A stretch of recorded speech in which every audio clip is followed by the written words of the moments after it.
He was a broke, single dad, racing against the clock with nothing in his wallet but worry, when he saw a luxury car stranded by the highway. Most people would have kept driving, but he didn't. He stopped and helped her. What he didn't know, that woman was a billionaire in disguise, and what she did after, it turned his entire life upside down in ways he never imagined. Before we dive in, tell me in the comments, where are you watching from? Drop your city name below. I love seeing where my stories are being heard. The storm hit like a slap. Jake Monroe was running late, again. The daycare drop-off had taken longer than expected. Emma had cried when he left, and he'd forgotten her rain boots. His wallet had exactly $3, and his old Silverado's gas gauge had been stuck on E since Tuesday. But as he barreled down the old highway just past mile marker 7, something made him brake hard. A sleek, black Mercedes coupe. Hood steaming. Driver side front tire flat. And beside it, soaking wet under a broken umbrella, stood a woman in a business skirt and sneakers, pacing like she wanted to punch the sky. Jake rolled down his window, rain dripping from the roof into his lap. Need help? The woman looked up. Her hair was soaked, her hands were trembling, whether from cold or frustration he couldn't tell. I called roadside, she said, but they said it could take hours. Jake threw the truck in park. Lucky for you, I've got a jack, some old tools, and no roadside service. She raised an eyebrow. What's the catch? He shook his head. No catch. You're in heels. I've got boots. That's reason enough. She hesitated, then gave a small nod. Jake pulled on his hoodie and got to work. 15 minutes later, the tire was changed. The car was drivable. And Jake's jeans were soaked from knee to ankle. The woman, still catching her breath, offered him a $100 bill from her leather wallet. Jake lifted his hands. I'm not taking your money, she blinked. Why? Because I didn't do it for money. I did it because I wouldn't want my daughter standing out here alone in the rain. That stopped her cold. You have a daughter, Emma. She's 5. Full-time reason I don't quit. The woman looked at him like she'd just seen something rare, then quietly asked, What's your name? Jake Monroe, he said, stepping backward toward his truck. Mechanic, sometimes late father, always cold when it rains. Before she could say another word, he gave her a nod and drove off. Back inside her car, the woman sat frozen. Sierra Langston, CEO of Langston Holdings, worth $2.4 billion, had been ditched by investors, ignored by suitors, and applauded by strangers. But never helped by someone with nothing to gain. She looked down at the faded auto shop sticker Jake had left behind on her trunk. Monroe's Mobile Repairs, no website, no card, just a number, and a man who had fixed more than just her tire. Her voice was soft as she whispered his name. Jake Monroe. And in her mind, a plan began to form. The next morning, Jake Monroe was elbow-deep in the busted engine of a '92 Ford Ranger that had more rust than metal. His garage, Monroe's Mobile Repairs, wasn't much to look at. Corrugated metal walls, a leaky roof, a single light bulb that flickered when it rained. But it was his. And it was honest. Work. He wiped sweat from his brow, then checked his phone. No missed calls, no messages, no miracles. He hadn't expected any, especially not from the woman he helped the day before. She was probably back in some boardroom downtown, telling her friends about the blue-collar guy who changed her tire and walked away without asking for a thing. And that was fine. He didn't do it for recognition, but still, when the phone rang at exactly 11:06 a.m., he jumped. Monroe's, he answered. Hi, Jake. It's Sierra Langston. We met yesterday. Flat tire, middle of nowhere, questionable weather. Jake blinked, caught off guard. Yeah. Of course. Everything all right? I was hoping, she said smoothly. You might be available for another job. Not a tire. This time, something bigger. Jake hesitated. Bigger? Can you meet me at Langston Estate? I'll text the address. Jake pulled the phone away and looked at it like it had grown horns. Langston Estate, the Langston Estate, sure, he said finally. I'll be there. Jake didn't own a suit, but he did own the cleanest jeans in his drawer and a button-up shirt that still had all the buttons. He left Emma with Mrs. Carter and made the 30-minute drive to the address Sierra sent him. It wasn't a house. It was a compound, wrought iron gates, fountains, a circular driveway with marble lions and cars that made his truck look like a shopping cart. Jake pulled in cautiously, parked by the edge, and stepped out like someone expecting security to tackle him any minute. But Sierra herself opened the door. She looked different, relaxed, less sharp around the edges. She wore casual clothes, jeans and a long grey sweater, and held a mug in both hands like it was armor. "Jake," she said warmly, "thanks for coming." "I thought maybe you sent that address by mistake," he said, trying not to stare at the house behind her. "No mistake," she replied. "Come in." The living room was the size of his entire garage. The walls were lined with books, real books, and art pieces Jake didn't dare look at too long. She gestured for him to sit. "I want to make you an offer," she said. "You see, I didn't tell you who I was yesterday, not because I was hiding, but because I needed to be seen as a person, not a price tag." Jake leaned back, understood. "I've built this company on instincts. I've walked out of million-dollar meetings because I didn't like how someone shook my hand. And yesterday, when you walked away from that car without asking for a dime, that was rare and real." She paused. "I want to hire you, Jake, full-time. Head of vehicle operations at my private ranch. 6 figures, benefits, housing included. I want Emma to grow up not watching her dad break himself just to survive." Jake sat frozen, his fingers curled on the armrest, trying to hold something steady while his world tilted. "Sierra, I don't know what to say." "Say yes," she said, "or at least say you'll think about it." He laughed, barely believing any of this. "I'm afraid if I blink, you'll vanish." "I'm real," she said, smiling, "and so is this offer." He looked her in the eyes. They weren't the eyes of a billionaire. They were the eyes of someone who knew what being alone in the rain felt like. He swallowed hard. "I'll think about it." Outside, as he drove home, Jake rolled down the window and let the wind hit him straight in the face. He didn't know what tomorrow would bring, but for the first time in years, it didn't feel like the road was working against him. Jake Monroe didn't sleep that night. The job offer sat in his chest like a boulder. 6 figures, housing, stability. It sounded like fiction. Like one of those stories you hear from someone who swears it happened to their cousin's neighbor. He paced the floor after putting Emma to bed, staring out the window at his beat-up truck parked under a dying street lamp. That truck had seen him through job losses, emergency room visits, and nights spent wondering if the power would stay on. Now someone wanted to trade all of that. For what? Because he changed a tire, he didn't trust it, couldn't.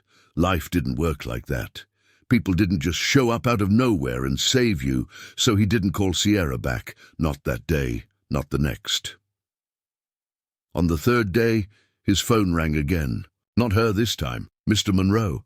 "This is Angela from Langston Holdings. Ms. Langston was hoping to follow up on your conversation earlier this week." Jake swallowed.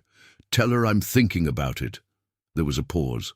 "She's actually downstairs." Jake froze. "What?" He peeked through the blinds. There it was again. That same black Mercedes parked at the curb, gleaming like it didn't belong in a neighborhood where mailboxes leaned sideways and fences sagged with age. Sierra stood beside the car in jeans and a soft trench coat, holding a large paper bag. In one hand, he opened the door. "Brought food," she said. "Don't argue." They ate on the porch, burgers and fries from a place Jake couldn't afford on a good week. "You didn't call," she said gently. "I didn't know if it was real." She looked at him. "What part?" "The job, the kindness, all of it. I don't offer things I don't mean." Jake leaned back in the chair, exhaling slowly. "It's not that I don't want it. It's that I don't know how to believe in it." Sierra looked down at her hands. I know what it's like not to trust good things. When I made my first million, I thought it would fix everything. It didn't. It just changed the problems. She turned to him. But helping people, that still works. Jake was quiet for a long time. Then he nodded. Okay. I'll take the job. The ranch was nothing like he expected. Nestled at the edge of a wooded hillside 2 hours from the city, it was part high-end retreat, part operations hub for Sierra's growing chain of eco-developments. Dozens of vehicles, hybrids, off-roaders, logistics vans needed upkeep. And apparently, Sierra was tired of trusting men in suits who'd never turned a wrench. You'll have a crew, she told him. Build it your way. I just want honesty, safety, and someone who gives a damn. Jake stepped into the massive open-air garage and let out a low whistle. This is not a backyard job, Sierra grinned. No, it's not. In weeks, everything changed. Jake and Emma moved into the guest house near the stables. She got her own room, a swing set, hot meals, new school shoes, things he hadn't been able to give her in years. At work, he thrived. He trained 2 guys, hired a third, set schedules, created systems. Sierra let him run the show, but not everything was easy. Some people whispered, "Why him?" Others looked down their noses. That's the mechanic from the East Side. Even some of her board members questioned her. He has no corporate background, one said during a visit. Sierra had stood tall. He has integrity. You can't teach that in an MBA program. One evening, Jake found her in the garage, staring at an old Jeep they'd been restoring together. You okay? He asked. She nodded. Just thinking. About what? Sierra turned to him. About how people only value kindness after they've burned every bridge. Jake smirked. Some people need a flat tire in the rain to remember how to be human. She laughed, then went quiet. Jake, can I tell you something? Anything. I wasn't supposed to be on that road that day. I wasn't supposed to be anywhere near that side of town. I just drove. I needed to feel something real. And then I met you. Jake looked at her. You changed my life. She shook her head. No, Jake. You changed mine. He has no corporate background, one said during a visit. Sierra had stood tall. He has integrity. You can't teach that in an MBA program. One evening, Jake found her in the garage, staring at an old Jeep they'd been restoring together. You okay? He asked. She nodded. Just thinking. About what? Sierra turned to him. About how people only value kindness after they've burned every bridge. Jake smirked. Some people need a flat tire in the rain to remember how to be human. She laughed, then went quiet. Jake, can I tell you something? Anything. I wasn't supposed to be on that road that day. I wasn't supposed to be anywhere near that side of town. I just drove. I needed to feel something real. And then I met you. Jake looked at her. You changed my life. She shook her head. No, Jake. You changed mine. Things started to get complicated. A week later, Jake walked into the garage to find a tall man in a charcoal suit leaning against the lift bay, flipping a wrench like it was a toy. Can I help you? Jake asked. The man turned. Slick hair, fake smile, expensive watch. I'm Evan, he said, Sierra's fiancé. Jake's heart dropped. She didn't mention me? Evan smirked. Jake swallowed hard. Can't say she did. Evan looked around. Nice place you've built here. Heard she gave you the keys. She offered me a job. You should know she gets sentimental, especially with strays. Don't mistake charity for something it's not. Jake's jaw clenched. I'll be around, Evan said. Try not to scratch anything. He walked out like he owned the place. Jake stood frozen. Stray, that word echoed all day. That night, Sierra came down to the shop. Jake didn't say anything at first, just handed her a socket wrench and kept working. You met Evan, she said. Quietly. Yep. I was going to tell you. Jake paused. He called me a stray. Sierra stiffened. He didn't mean it. No, he meant it. That's the problem. She stepped closer. Jake, Evan and I, it's complicated. No, Sierra, it's not. He's your world. I'm your mechanic. She flinched like he'd slapped her, then softly, you're more than that. You know you are. Jake set the wrench down hard. Do I? He walked out, the air thick with tension. He didn't come back that night. For days he avoided her. He worked longer hours, spoke only when necessary, smiled for Emma but kept the rest bottled tight until he found a note taped to the hood of his truck in Sierra's handwriting. I wasn't running from you. I was running from a life I didn't choose. I forgot what it felt like to be seen. You reminded me. I'm sorry. But I'm not sorry I met you. S. He read it twice, then climbed into the truck and drove toward the main house. She met him at the steps. I broke off the engagement, she said before he could speak. 3 days ago. Jake looked into her eyes. Why? Because I stopped needing a partner who looked good in press photos and started wanting one who looked good with grease on his hands. He stepped closer. Are you sure? I've never been more sure of anything. He didn't kiss her, not yet, but he smiled, and that was enough for now. It had been exactly 1 year since Jake Monroe stopped on the side of that stormy road, since he helped a stranger in the rain, with a flat tire and no clue that her name would soon be etched into the core of his life. And now everything had changed. The new garage was nearly finished, twice the size of the old one, built on a corner of Sierra's land but named Monroe Motors in bold red paint, not Langston Holdings. Jake insisted on that. I'm not hiding behind your name, he'd told her once. If I fail, it's mine, but if it works, that's mine too. She just smiled and said, then let's make it work. And they did. Jake's shop had 10 employees now. A growing team. Benefits. 2 apprenticeships open for at-risk youth. And every Friday, he took Emma to the small cafe down the road for pancakes. Like clockwork. Stability. Not something Jake had ever dreamed he'd taste. Sierra, on the other hand, had done something no one saw coming. She stepped back, not from her empire entirely, but from the relentless pace that had once defined her. She downsized her schedule, shifted priorities, let go of investors who only wanted numbers, not impact, and in their place, she built something quieter, but more powerful. A small architectural firm focused on sustainable, community-first developments. She called it Root and Rise. Jake joked once that she named it after him. You're the root, she teased, stubborn and grounded. And you're the one always rising, he replied. But even with success blooming around them, life still had its moments. There were fights between Sierra and her board, between Jake and old doubts, between 2 people learning how to be a team after years of surviving alone. But the difference now, they fought with each other, not against.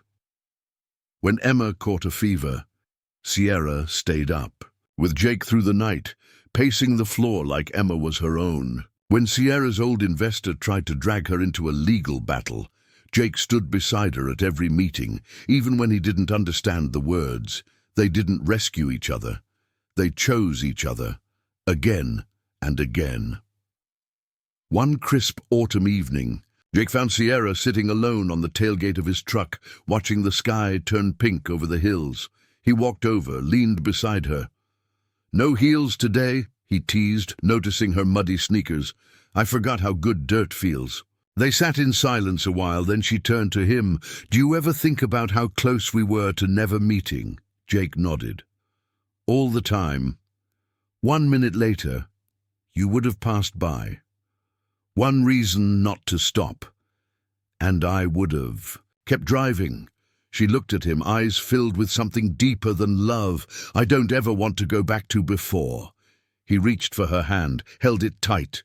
You won't have to.